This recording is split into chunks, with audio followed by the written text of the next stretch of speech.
May dayaan nga bang nangyari sa laban ng Vietnam 2 versus Chocomucho Pilipinas? Team B ng Vietnam muling tinalo ang Chocomucho. Di na sila nagpabugbog sa umpisa, tapos bumawi na lang sa dulo. Pero 5 sets pa din ang kailangan ng Vietnam 2 para makatungtong sa finals. 25-18, 18-25, 25-12, 22-25 at 15-5. Maddie Madayag pumalo ng open hit. Service ni Des Cheng sinalba ang Pilipinas sa set 4. Flying Titans lalaban sa Battle for Bronze.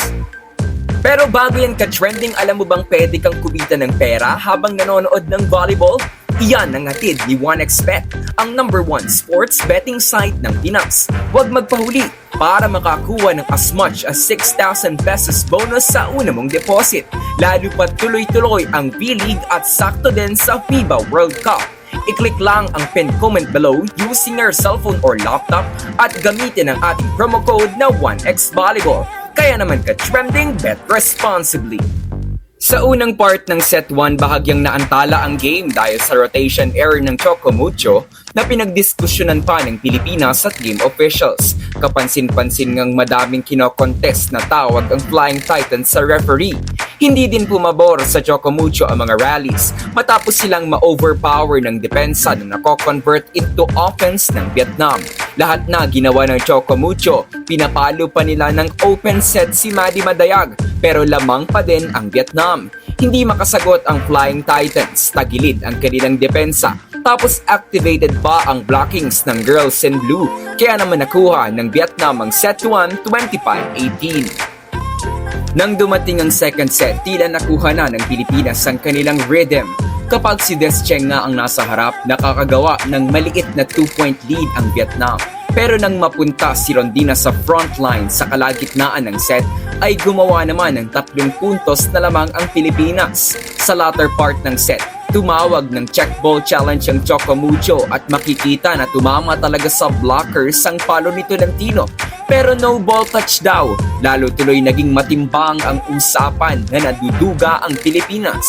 Pero bumawi naman si Kat at tinapos niya ang set 2, 25-18. Sa set 3 muling umalagwa ang Vietnam, sinamantalan nila muli na wala si Rondina sa frontline para simulan ang kanilang lamang. At kahit na napunta na si Sisi sa harap, hindi pa din nakabuelo ang Pilipinas kaya't nagawa ng Vietnam ang kanilang biggest lead in the game. Sumaklolo si Coach Dante kay Tolentino pero patuloy na halos walang padaanin na bola ang pader ng Vietnamese para ibulsa nila ang set 3, 25-12. In our set 4, nadala ng Vietnam ang kanilang momentum from the previous set para muling makagawa ng komportableng lamang over the Philippines. Humabol ang Chocomucho para maitabla ang game at 19-all. Ginamit ng Vietnam ang kanilang blockings para magtala muli ng 3 puntos na lamang. Pero mas mabigat ang ginawang sagot ng Pilipinas. 6-0 run para maitabla at i-extend ang game sa 5th set, 25-22 na nagtapos sa back-to-back aces ni Desiree Cheng. Sa 5th set, 4-0 ang ginawang start ng Vietnam.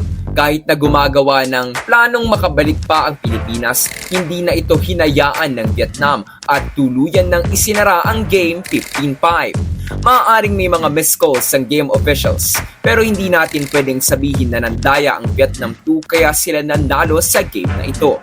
Sadyang maganda ang kanilang ipinakita na hindi masyadong na-handle ng Chocomucho Pilipinas. Kaya naman aabante ang Vietnam 2 sa finals ng VTV Cup at kakalabanin nila ang undefeated nilang mga kababayan ang Vietnam 1. Samantalang lalaban sa Battle for Bronze ang Chocomucho Pilipinas at makakaharap ang Japan's Kansai University na magaganap sa August 26. So that's it for today's video ka-trending. Do not forget to subscribe and click the notification bell para updated ka sa latest ganap ng women's volleyball ng Pinas. Thanks for watching. Bye for now!